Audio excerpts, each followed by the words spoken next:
Seorang oknum anggota TNI di Goa, Sulawesi Selatan melakukan penembakan ke arah petugas Intel Kodim 1409 Goa di salah satu bank pemerintah. Oknum anggota TNI pun langsung ditangkap untuk diserahkan ke kesatuannya. Dia anggota mana, Pak? Dia mengakunya tadi divisi, Pak. Oknum anggota TNI PraKSI ditangkap usai melakukan penembakan ke arah anggota TNI di Kabupaten Goa, Sulawesi Selatan. PraKSI memasuki bank sambil membawa senjata laras panjang jenis SS2. Aksi oknum anggota TNI ini terekam CCTV. PraKSI datang dengan tujuan untuk bertemu dengan kepala cabang bank setempat. Tidak berhasil bertemu dengan kepala cabang, PraKSI emosi melihat kedatangan 5 anggota Intel Kodim hingga melepaskan tembakan ke arah petugas Intel hingga peluru mengenai dinding pos keamanan. Usai melepaskan tembakan, oknum TNI tersebut langsung ditangkap dan dibawa ke Makodim 1409 untuk dimintai keterangan. Sehingga dari pihak security bank menelpon kami, menelpon anggota unit Intel, sehingga anggota unit Intel datang ke sana. Pas datang ke sana, yang bersangkutan ini kaget. Kenapa ada orang Intel di sini? Sehingga langsung senjatanya diangkat menuju ke anggota kami, diarahkan ke anggota kami. Pada saat pas diarahkan larasnya ke badannya anggota kami, langsung ditangkis ke atas, terus terjadi letusan seperti itu. Terus untuk kondisi anggota kami sampai sekarang tidak apa-apa. Usai ditangkap di kantor Kodim setempat, pelaku PraKSI kini diserahkan kepada kesatuannya untuk dilakukan proses pemeriksaan lebih lanjut. Sementara motif pasti penembakan masih diselidiki petugas setempat. Dari Kabupaten Goa, Sulawesi Selatan, Bukma, iNews melaporkan.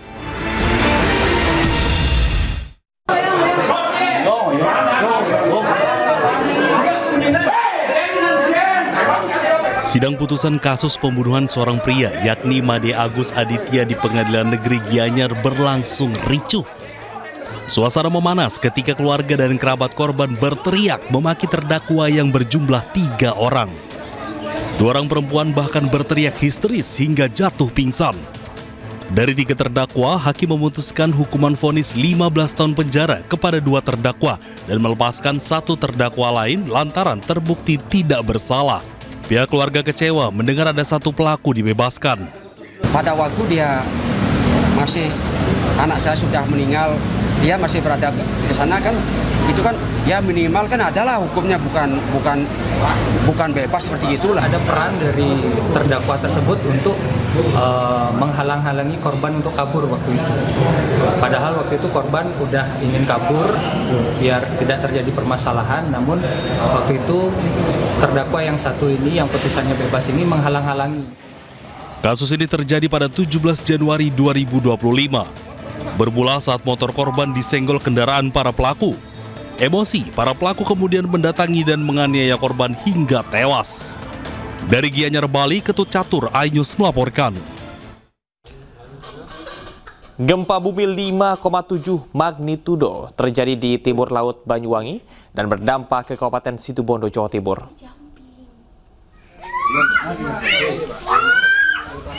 Beberapa rumah warga mengalami kerusakan karena terdampak gempa. Kerusakan rumah warga bervariasi, mulai dari retak hingga roboh dan membuat sejumlah perabotan rumah tangga rusak. Tidak ada korban jiwa dalam insiden gempa tersebut, namun warga khawatir ada gempa susulan. Bangunan nggak tadi? Iya, waktu lari tadi ke sini ke dapur di sini, jatuh itu. Awalnya gempanya langsung banter atau hanya? Untuk kerusakan ya rumah, juga ada tembok rumah, kamar. Jadi kami Imbas macet panjang, Jasa Marga membuka kembali beberapa gerbang tol di ruas tol Cawang Tomang Pluit yang sebelumnya ditutup untuk perbaikan pasca demonstrasi akhir Agustus lalu. Sejak pukul 9.30 pagi, 5 gerbang tol yang beroperasi kembali antara lain adalah GT Senayan, GT Semanggi 1, GT Selipi 1, GT Semanggi 2, dan GT Kuningan 1. 5 gerbang tol ini dibuka secara parsial atau tidak beroperasi seluruh lajur. Ada juga yang beroperasi penuh. Sedangkan GT Selipi 2 dan GT Pejompongan masih dalam tahap persiapan dan pengangkutan material sebelum nantinya juga akan kembali beroperasi secara parsial.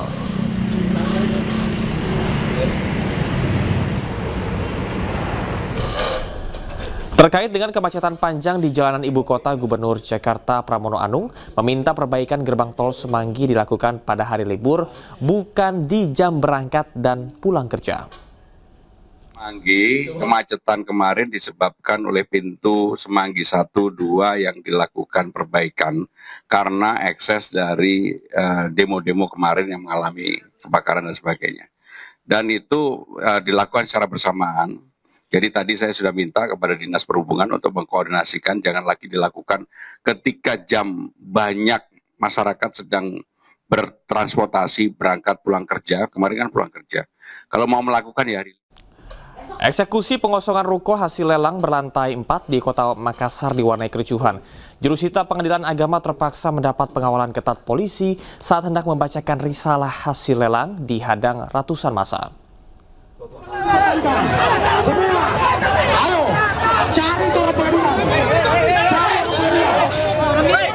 Kericuan mewarnai eksekusi bangunan ruko di atas lahan seluas 106 meter persegi di Jalan Gagak, Kecamatan Mariso, Kota Makassar, Sulawesi Selatan.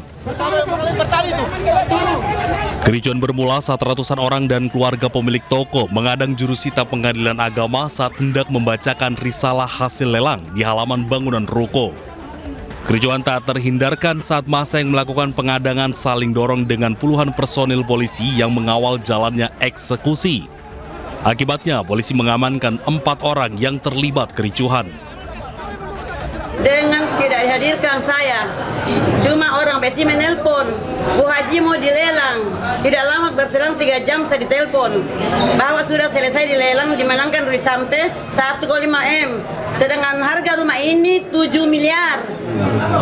Tapi utang Kak sebelumnya di bank berapa banyak?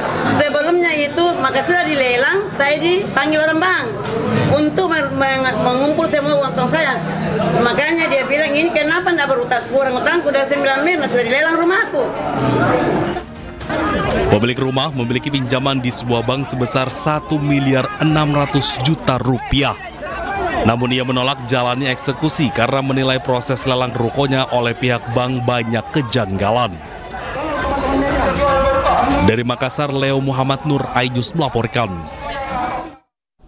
Seorang juru parkir resmi di binaan Dishub Kota Bogor ditangkap unit Reskrim Polsek Bogor Tengah. Buntut video viral pemalakan uang parkir bus wisatawan sebesar Rp100.000 di Jalan Raya Surya Kencana, Kota Bogor, Jawa Barat. Rombongan bus wisatawan bahkan terlibat cekcok dengan petugas parkir yang menolak dimintai uang parkir. Tanya orang 2 minggu lalu saya dari dalam saya kasih 20.000. Nggak ada yang 20.000 di dalam. Jadi nih boleh tanya ibu-ibu ini. Oh ibu dan ibu karena masuk ke dalam. Memang kami masuk di sini. Rekaman video yang viral di media sosial ini memperlihatkan sejumlah penumpang bus terlibat cekcok dengan petugas parkir saat dipaksa membayar parkir Rp100.000 di Jalan Raya Surya Kencana, Kota Bogor, Jawa Barat, Minggu sore. Akibatnya pelaku pungli langsung diamankan unit Reskrim Polsek Bogor Tengah usai videonya viral. Pelaku diketahui merupakan juru parkir resmi binaan Dinas Perhubungan Kota Bogor yang mengaku hendak menertibkan larangan kendaraan besar masuk area tersebut. Petugas parkir sudah kita amankan dan sekarang dalam pemeriksaan petugas. Pelaku memang petugas parkir. Premanta atau rutin memungut? Memang petugas parkir itu ada sih tugas, surat tugasnya juga ada. Polisi masih melakukan pemeriksaan intensif terhadap pelaku untuk menerapkan pasal pidana dugaan pungli. Polisi juga menghimbau kepada para wisatawan untuk tertib aturan dikarenakan kendaraan besar dan bus dilarang melintasi di kawasan Surya Kencana, Kota Bogor. Dari Bogor, Jawa Barat, Andi Firmansyah, iNews melaporkan. Warga Pacitan, Jawa Timur digegerkan penemuan sosok pria ditemukan tewas di hutan dengan posisi membusuk. Diduga ia adalah pelaku pembantaian sekeluarga yang menyebabkan 2 orang tewas dan 3 luka-luka.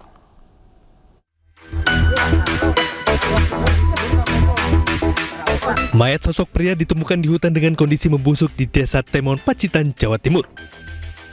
Diduga jenazah sosok pria ini pelaku pembunuhan dan pembantaian sekeluarga yang menyebabkan 2 orang tewas dan 3 lainnya luka-luka. Jenazah ditemukan oleh 4 warga yang melakukan pencarian sejak 4 hari lalu. Terus kita ke sini semakin menyengat, udah turun dari sini. Saya telusuri itu udah ada lalat-lalat itu. Kami sudah yakin ini pasti di sini berarti gitu. Polisi langsung melakukan olah TKP dan identifikasi sementara di lokasi penemuan. Yang jelas kalau dari ciri-ciri kaos dan celana identik tetap ya, tapi kita tetap adakan otopsi dulu, baru setelah itu kita akan umumkan. Selanjutnya jenazah dibawa ke RSUD Darsono Pacitan untuk visum. Juga memastikan identitas pelaku dan untuk mengetahui penyebab kematiannya. Dari Pacitan, Jawa Timur, Ahmad Subeki, iNews melaporkan. Satres Narkoba Polres Metro Depok mengungkap jaringan peredaran narkoba jenis ganja antar pulau. Dari operasi yang digelar dari Agustus hingga September, polisi berhasil mengamankan 78 kilo ganja kering siap edar.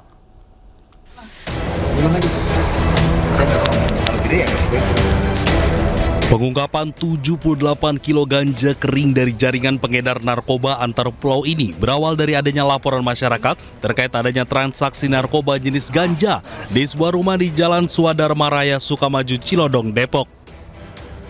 Dua tersangka berinisial RDN dan DMM yang berperan sebagai bandar. Dari tangan mereka disita 38 kg ganja, 2 koper, 1 timbangan digital, dan 2 telepon genggam. Dari mereka, petugas mengembangkan 4 tersangka lainnya dan menyita puluhan kilo ganja kering siap edar. Barang haram tersebut berasal dari Medan yang dibawa pelaku menggunakan bis antar kota antar provinsi. Penelusuran jaringan ini juga dilakukan petugas hingga Bandung, Jawa Barat. Masing-masing atau mereka akan melakukan penjualan 300.000 per kilogram. Ini masih kita dalami, memang beberapa spesifik untuk penjualan yang melakukan ini sistemnya begini, artinya ada yang menggunakan dengan COD, menggunakan sarana, mereka perkembangannya cukup ngelabui petugas ya. Kalau selama ini konvensional, ini udah mulai merambah kepada medsos dan lain sebagainya.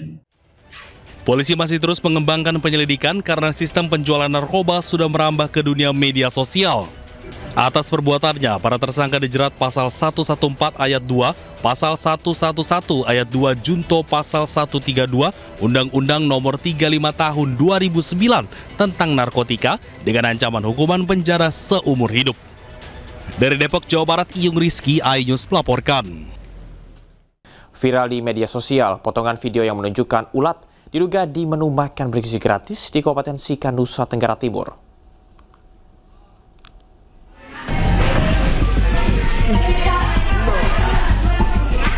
Video yang viral di media sosial ini berdurasi 7 detik. Dalam rekaman tersebut terlihat menu MBG berisi nasi putih yang tercampur ulat. Diduga menu MBG yang tercampur ulat ini dibagikan untuk siswa SMK Yohanes 23 Maumere 25 September 2025. Salah satu siswi SMK Yohanes 23 Maumere pun membenarkan hal ini. Ia mengaku menemukan ulat di dalam menu MBG di kelasnya. Nah, tahu. Ada ulat kan di nasi? Ada ulat. Lauknya apa saja? Lauknya ada tahu, sayur, dengan telur. Sementara itu, Satuan Pelayanan Pemenuhan Gizi Nangameting membantah adanya ulat hidup di dalam menu MBG untuk siswa SMK Yohanes 23 Maumere. Ulat hidup itu terdapat bihun, ada bihun. Jadi kemungkinan terkontaminasi sama makanan dari luar yang dibawa anak-anak. Untuk dapurnya saya sendiri, saya tidak membenarkan karena itu bukan menunya saya.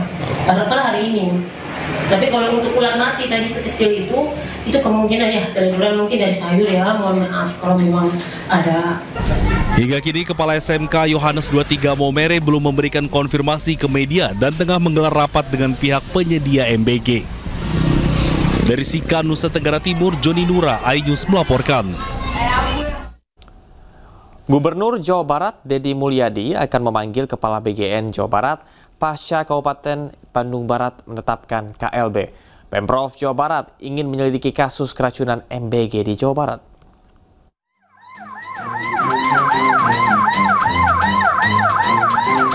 Satu persatu siswa SMA Negeri 1 Ciamplas dievakuasi ke Rumah Sakit Umum Daerah Cililin.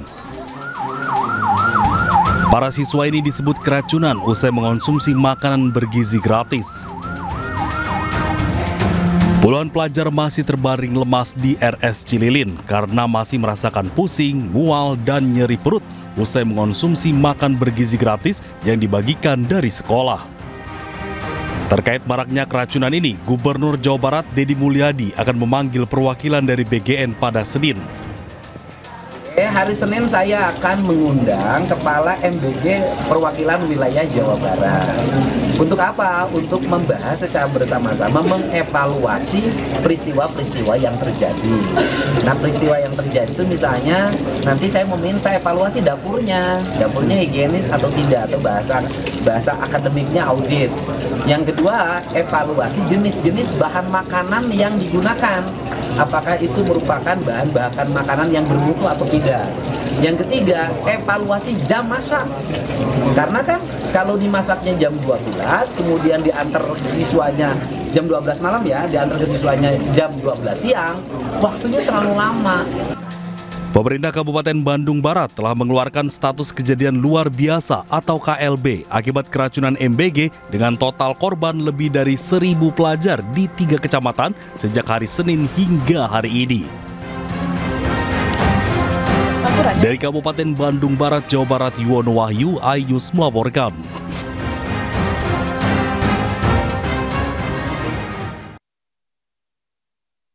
Maraknya kasus keracunan, masyarakat mendesak agar program makan bergizi gratis dievaluasi dan dihentikan sementara. Wakil Kepala BGN meminta maaf dan akan membentuk tim evaluasi.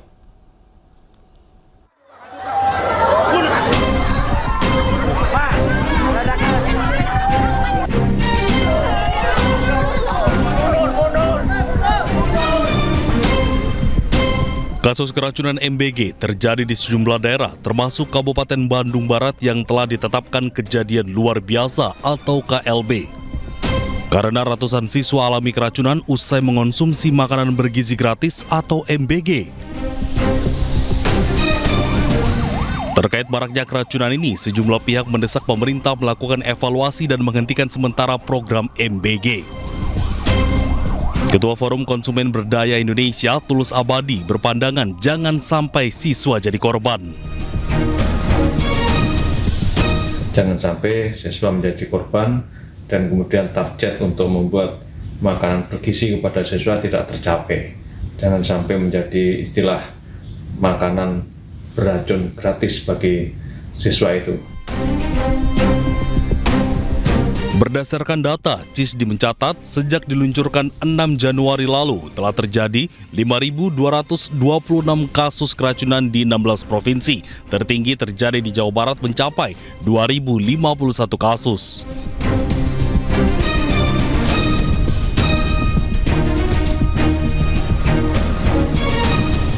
Wakil Kepala BGN Nanik Sdeyang meminta maaf dan mengaku akan membentuk tim selidiki penyebab keracunan.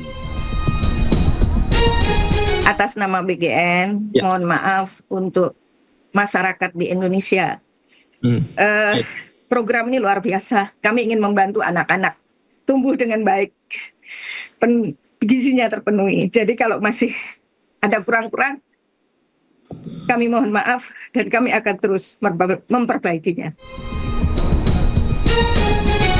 Program makan bergizi gratis merupakan salah satu program prioritas Presiden Prabowo untuk tingkatkan kesehatan dan gizi masyarakat. Program ini dimulai Januari 2025 dan dilaksanakan secara bertahap.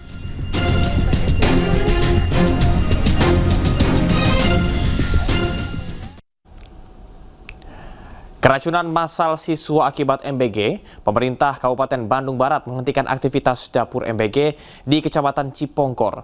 Pemerintah Kabupaten juga akan mengevaluasi 85 dapur MBG lain yang ternyata juga belum tersertifikasi.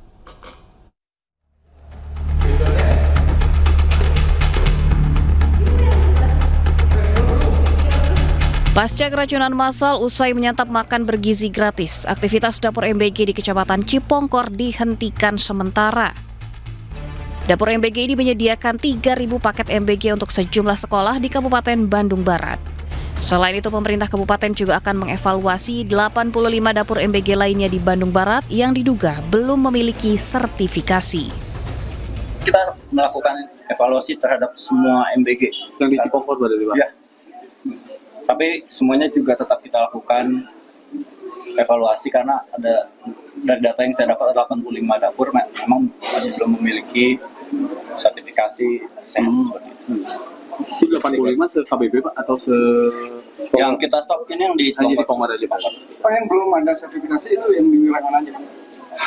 Semua. Jadi kita akan melakukan melalui DGN ya, dan dinas terkait untuk segera proses supaya semua bisa bersertifikat sehat dan layak.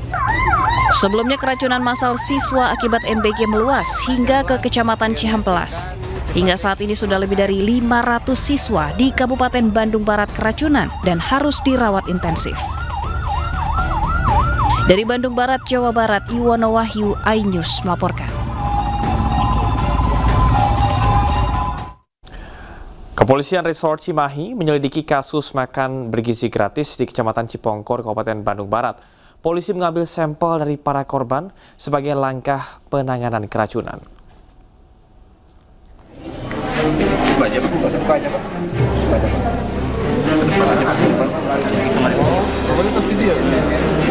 Polres Cimahi belum bisa memastikan penyebab keracunan makanan bergizi gratis yang menimpa pelajar mulai dari PAUD hingga SMA sederajat di Kecamatan Cipongkor, Kabupaten Bandung Barat, Jawa Barat. Polisi terus menyelidiki dan mengambil sampel muntah siswa untuk mengetahui penyebab keracunan. Tak hanya itu, tim kesehatan dan puluhan anggota juga dikerahkan untuk membantu korban keracunan. Personil kita turunkan berjumlah sekitar 320 personil. Nah, untuk tindakan yang kita lakukan, pertama kita sudah Istana menerima masukan dari pihak luar untuk perbaikan program makan bergizi gratis. Wakil Menteri Sekretariat Negara Juri Ardianto mengatakan program MBG tidak akan dihentikan, namun perbaiki dan juga akan dievaluasi. Pasti tentu didengar ya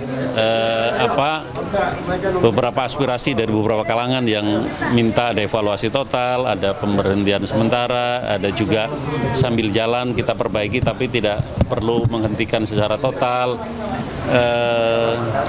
Tentu ini akan menjadi akan jadi masukan yang baik buat pemerintah. Tapi sampai hari ini MBG akan tetap jalan.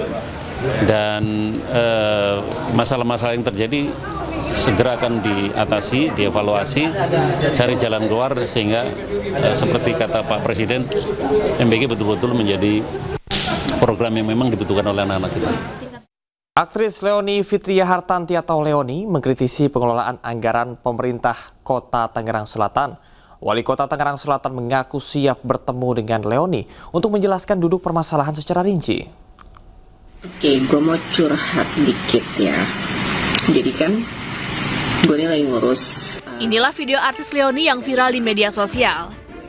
Dalam video, Leony mengeluhkan adanya biaya pergantian nama ahli waris di rumahnya.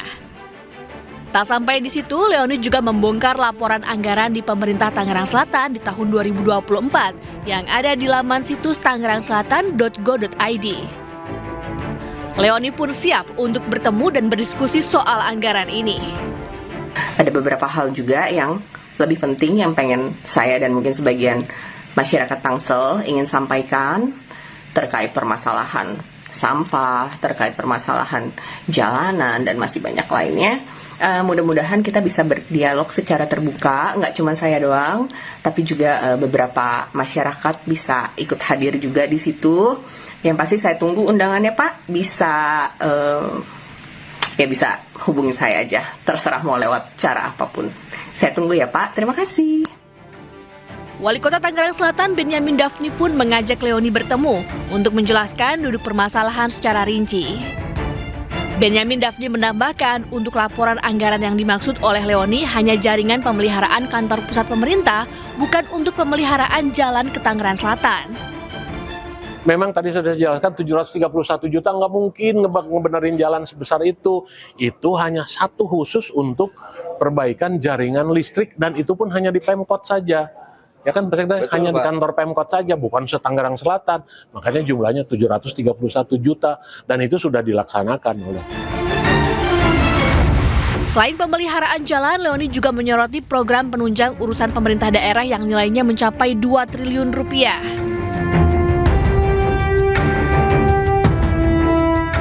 Dalam laporan ini, jumlah beban pegawai pemerintahan Kota Tangerang Selatan mencapai 1,2 triliun rupiah.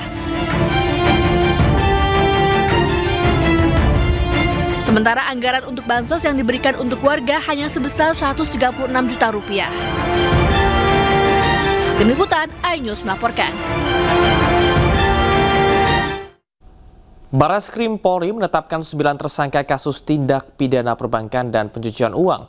Para tersangka bekerja sama dengan Kepala Cabang Pembantu Bank di Jawa Barat dan membobol uang senilai 204 miliar rupiah dari rekening tidak aktif atau dormant.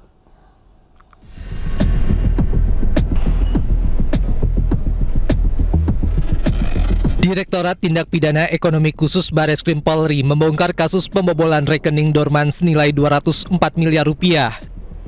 Dalam perkara ini, penyidik menetapkan 9 tersangka. Dirti Pideksus Barreskrim Polri Brigjen Helvi Asegaf menjelaskan, modus para tersangka yakni melakukan akses ilegal untuk memindahkan dana dari rekening dorman.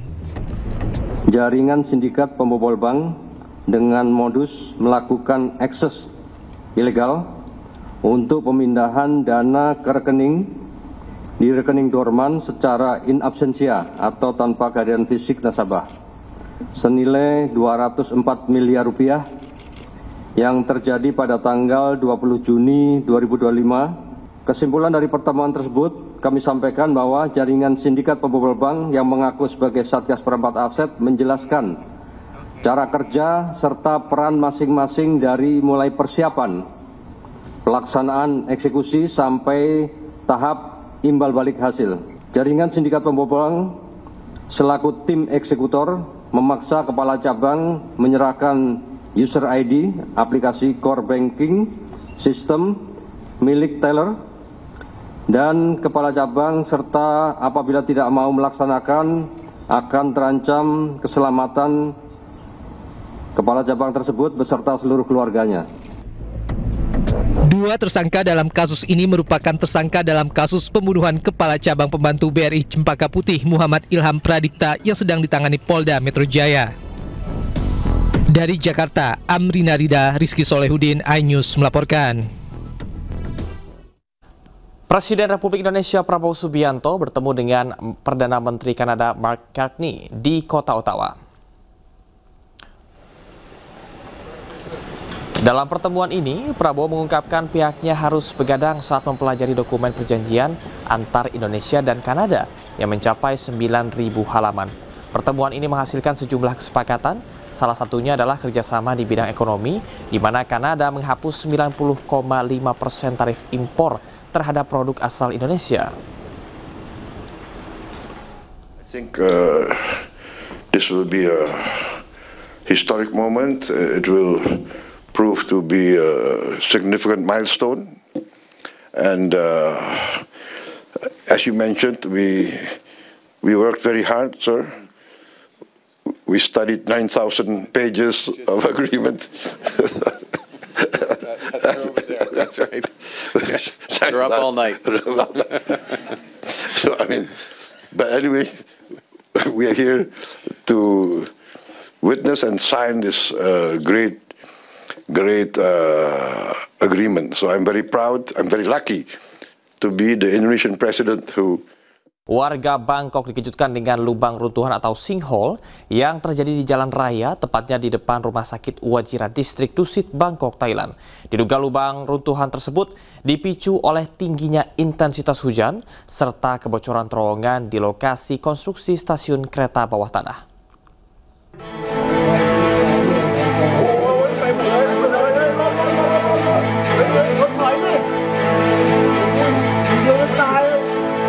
Dari rekaman video amatir warga, sejumlah mobil dan tiang-tiang listrik ikut amblas, sedangkan pipa air pecah akibat lubang runtuhan atau sinkhole yang terjadi di jalan raya, tepatnya di depan Rumah Sakit Wajira Distrik Dusit, Bangkok, Thailand.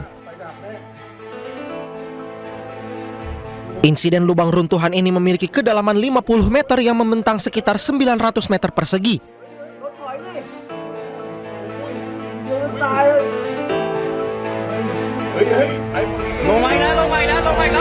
Diduga lubang runtuhan dipicu oleh tingginya intensitas hujan serta kebocoran terowongan di lokasi konstruksi stasiun MRT baru. Namun penyebab kemunculan lubang raksasa ini masih diselidiki. Akibat kejadian ini arus lalu lintas di ibu kota Thailand lumpuh. Warga yang berada di sekitar tempat kejadian langsung dievakuasi. Beruntung tidak ada korban dalam peristiwa ini, namun 3 kendaraan rusak akibat lubang runtuhan.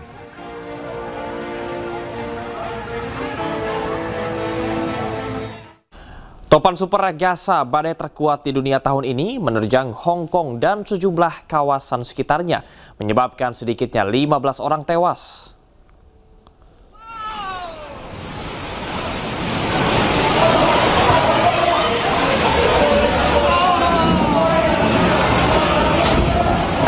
Inilah momen hotel mewah dihantam gelombang banjir saat topan super raksasa menghantam Hong Kong.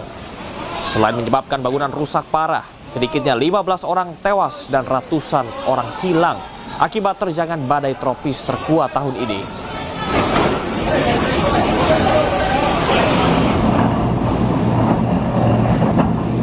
Tak hanya di Hong Kong, topan raksasa juga menerjang kawasan Guangdong, Cina dan menyebabkan sejumlah kendaraan tergenang banjir.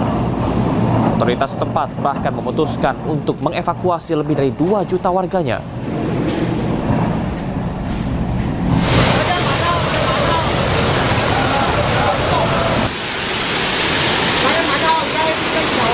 Pemandangan serupa juga terlihat di kawasan Hualien, Taiwan. Danau yang meluap menyebabkan jembatan rusak dan banjir bandang menggenangi pemukiman warga. Laporkan sedikitnya 14 orang tewas dan puluhan lainnya hilang.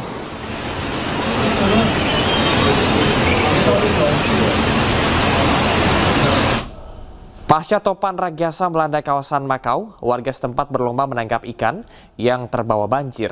Momen ini terjadi di tengah imbauan pemerintah setempat agar warga tetap berada di rumah.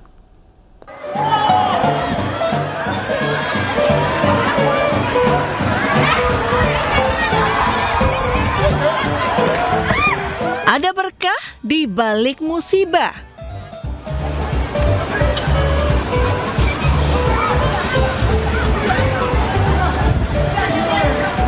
Sepertinya itulah kata yang pas menggambarkan saat sejumlah warga berburu ikan di jalanan yang masih tergenang banjir pasca topan raksasa melanda kawasan Makau pada hari Rabu. Mereka berupaya menangkap ikan yang terbawa banjir dengan peralatan seadanya. Mulai dari tongkat, serokan sampah, hingga ember.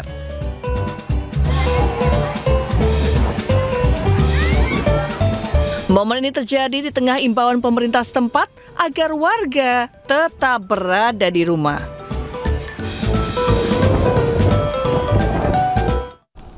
Sebuah pesawat tak berawak atau drone yang diluncurkan dari Yaman telah menyerang kota selatan Eilat, Israel. Lebih dari 20 warga Israel dilaporkan terluka atas kejadian tersebut.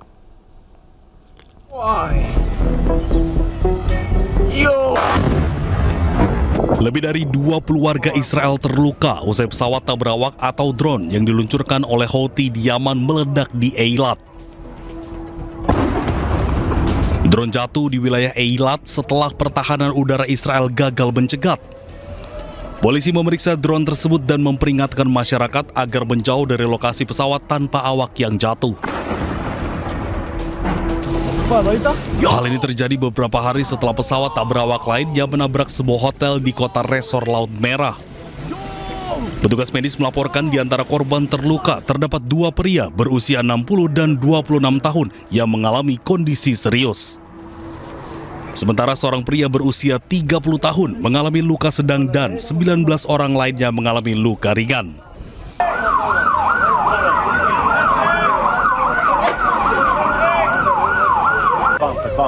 Militer Israel mengakui upaya untuk mencegat drone tersebut telah gagal dengan 2 rudal pencegat Iron Dome ditembakkan ke pesawat tak berawak tersebut dan mencatat bahwa sirene telah membunyikan peringatan akan adanya serangan sesuai protokol. Ini bukan pertama kalinya Eilat diserang oleh militan Houthi sejak Israel melancarkan serangan di Gaza. Tank Merkava Israel hancur usai dihantam roket Yasin 105 milik pejuang Palestina. Peristiwa ini terjadi di barat daya kota Gaza.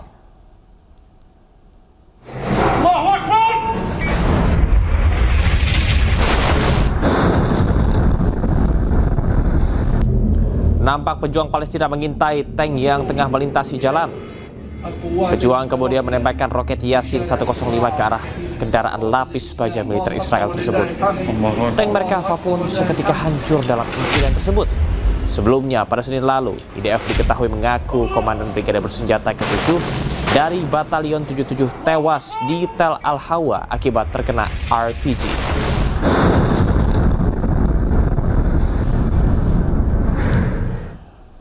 Ribuan keluarga Palestina mengungsi dari kota Gaza pasca Israel melancarkan serangan darat besar-besaran.